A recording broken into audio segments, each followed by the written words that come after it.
Assalamu alaikum dear students. My name is Wasim Ahmed and I am teaching you physics for grade 9. This is lecture number 1 for 4th week and for second term. Currently we are discussing and learning unit number 2 titled as kinematics. Today we are going to talk about equations of motion. There are three basic equations of motion for bodies moving with uniform acceleration. Dear students, this is very important condition that the body should move with uniform acceleration.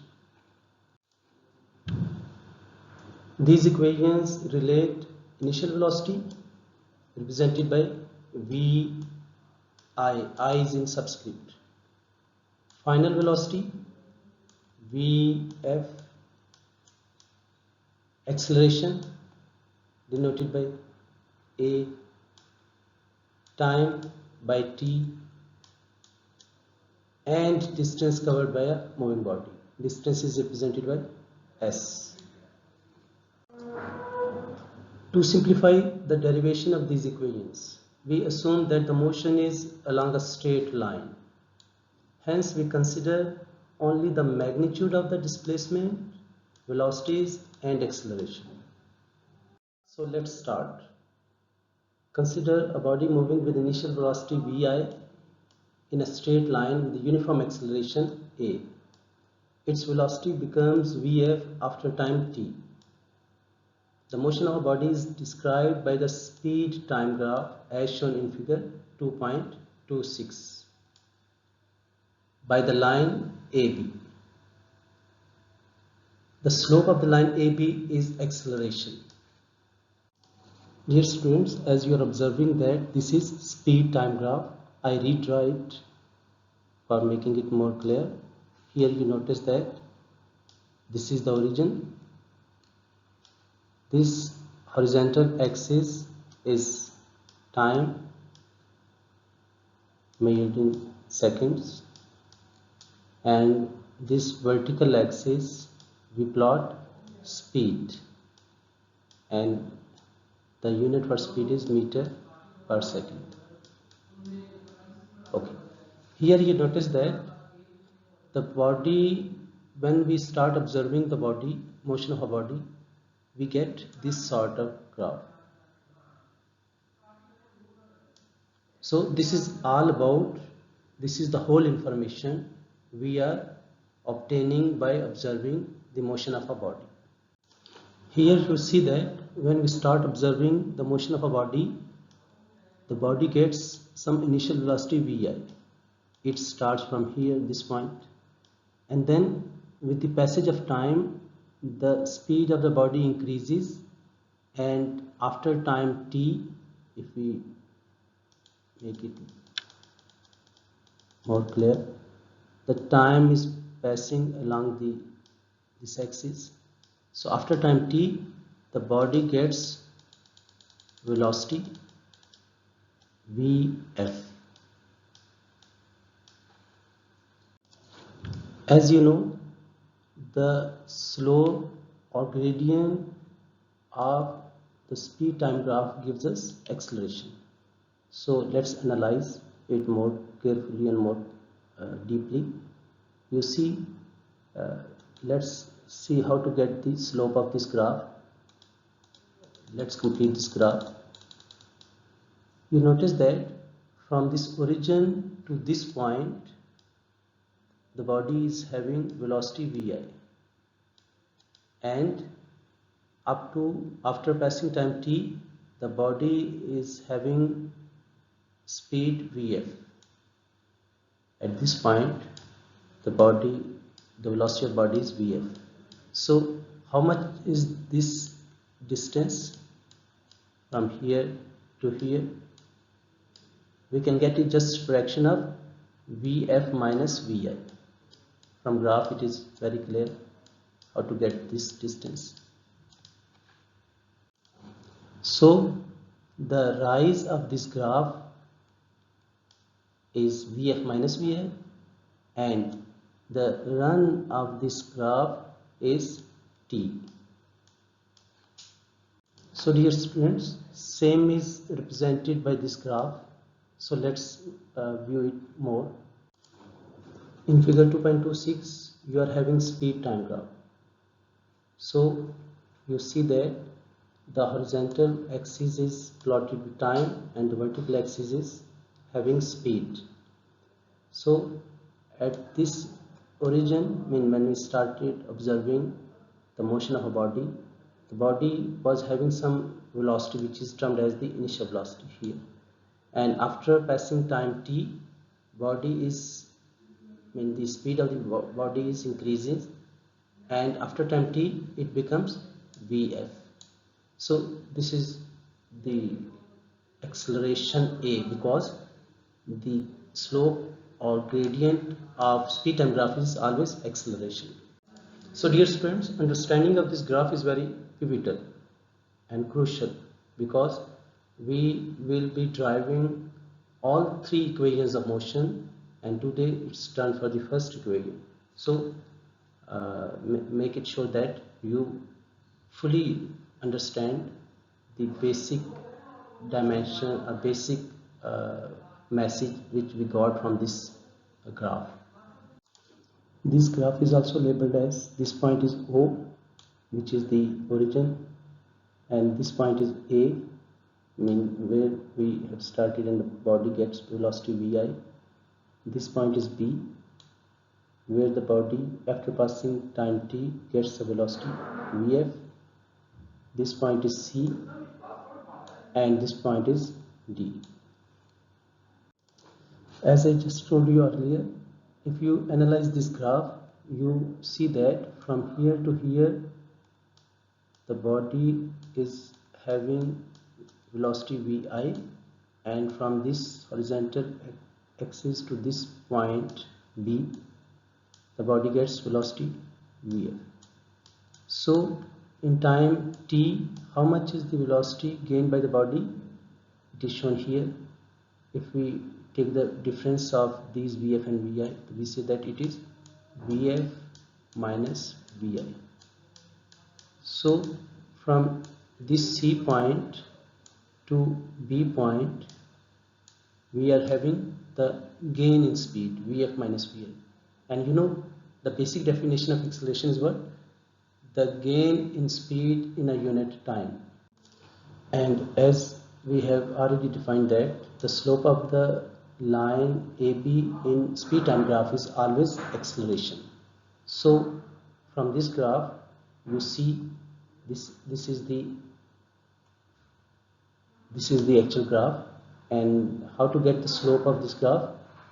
By considering this rise, or it is perpendicular, and this is the base or run. So the perpendicular over base gives you the gradient or slope of the line, which is actually the acceleration.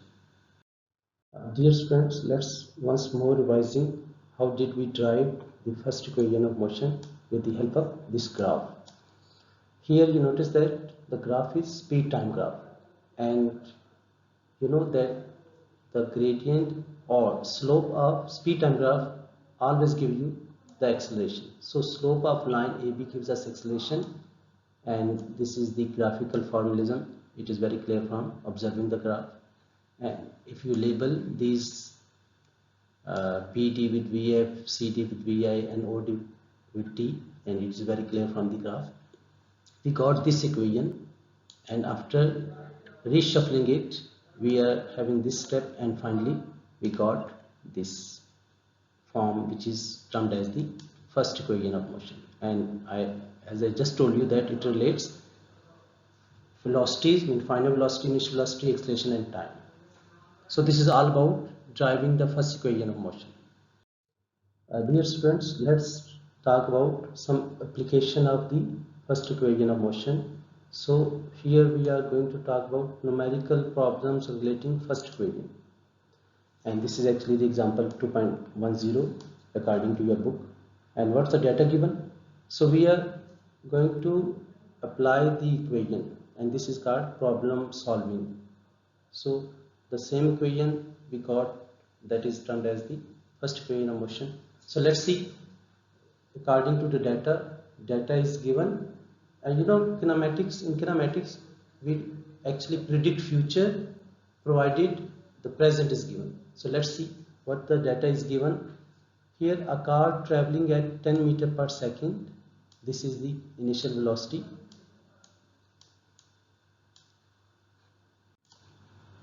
Initial velocity is given here, and accelerates uniformly at 2 meter per square second. It is the acceleration, and the basic condition for these equations are that the body should move with uniform acceleration, and calculate its velocity.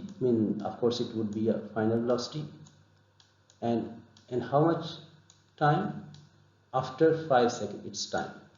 So you see that we are provided with initial velocity, acceleration and time, and we are to predict final velocity. So initial velocity is given as vi 10 meter per second, acceleration is given as 2 meter per square second, time is given as 5 seconds, and we are to find final velocity. And we got this equation, we just derived it, Vf equal Vi plus At. So simply plugging the values here, Vf is to be found out, Vi is 10 meter per second, and plus acceleration is being multiplied with time. So after calculating, you are having 20 meter per second. So the velocity of the car after 5 seconds is 20 meter per second. So dear students, you observe here a very important characteristics of kinematics and the mathematical formalism, these equations in kinematics, that we can predict if we are given some data regarding the present. So this data is given and we are to predict final velocity. So by using the first equation of motion, we got the final velocity equal 10 meter per second. So we predict that if the body is having initial velocity 10 meter per second and moving with uniform acceleration 2 meter per square second, and so after 5 seconds the body would be having 20 meter per second as a final velocity. So we predict it by given the present data. So this is the hallmark of kinematics. This is the second application of first equation of motion, example 2.11. Here it is given that a train slows down from 80 km per hour with uniform retardation of 2 meter per square second.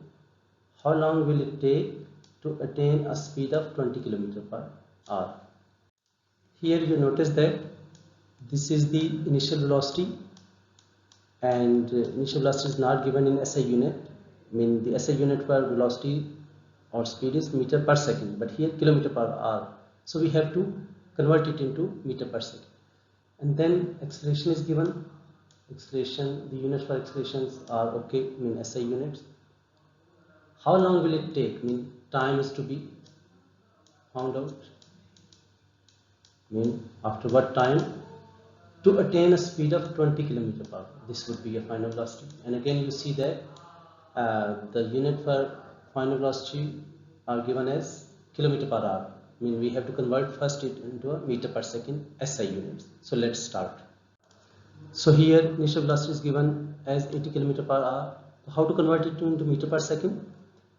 80, there are 1000 meters in 1 kilometer, and as the hour is in a denominator, so there are 60 times 60, 3600 seconds are there in 1 hour.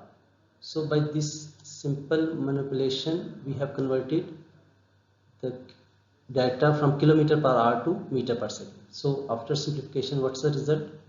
22.2 meter per second. Similarly, final velocity is given as 20 km per hour. So let's convert it into a meter per second.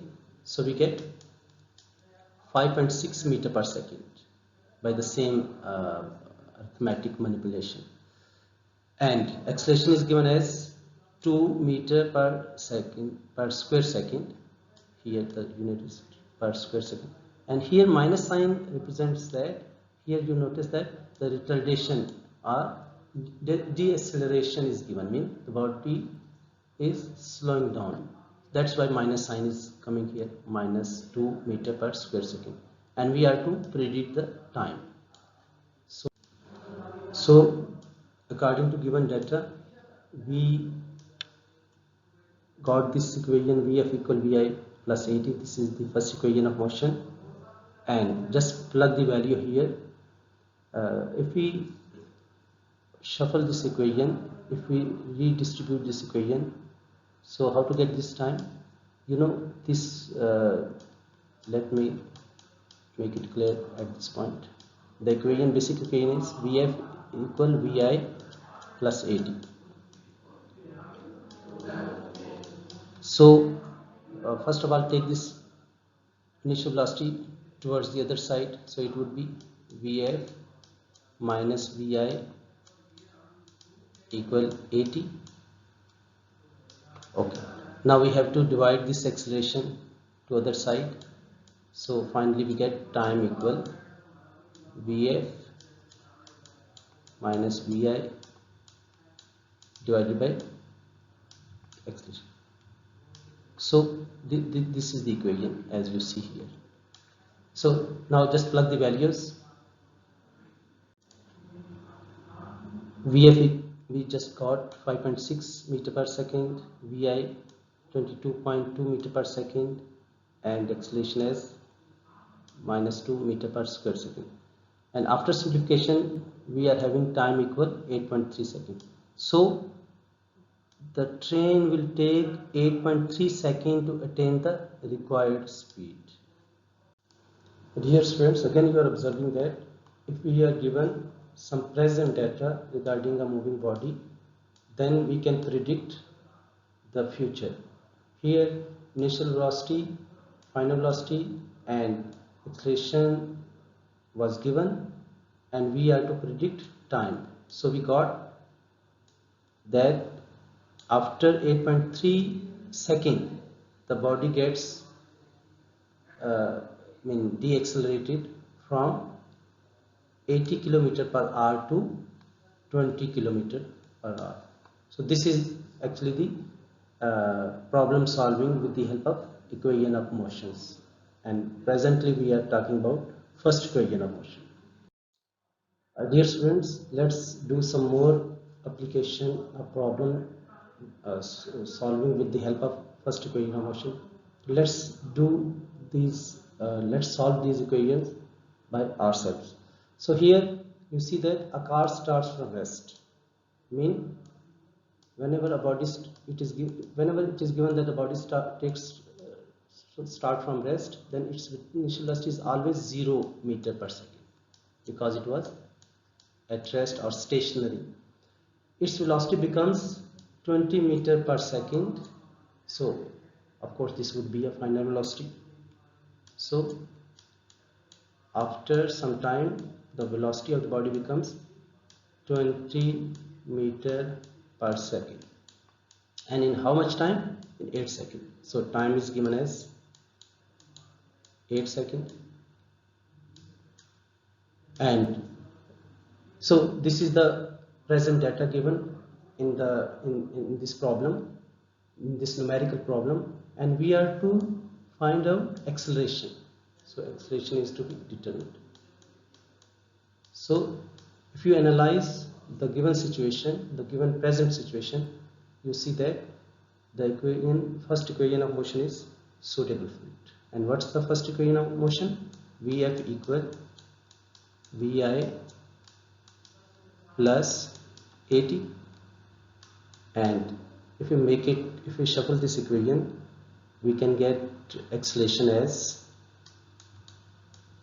by taking this Vi to other side and dividing time in denominator, we get Vf minus Vi over t. So plug the value here. Vf is given as 20 minus Vi is 0 because it's given that the body takes start from rest, and time is 8 seconds. So after simple arithmetic manipulation, you get 2.5. And what's the unit for acceleration? Meter per square second. So dear students, you have seen that by using the equation of motion, we got acceleration provided the given data. Let's solve one more problem. Here, let's see what's given. Find the retardation, mean the body slows down, mean it's deaccelerated. So acceleration is to be found out. So retardation is given, mean acceleration is to be found out, A is to be determined. And as you see that the retardation word is given, it's understood that we would be having acceleration with negative sign. So let's see. So when a car moving at velocity of 30 meters per second slows down uniformly to 15 meters per second. So initial velocity is given as 30 meters per second,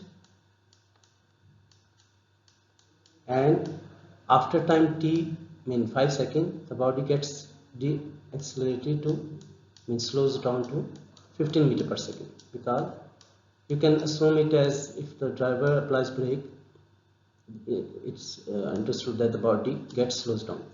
So Vi is given, Vf is given, and time is given as 5 seconds.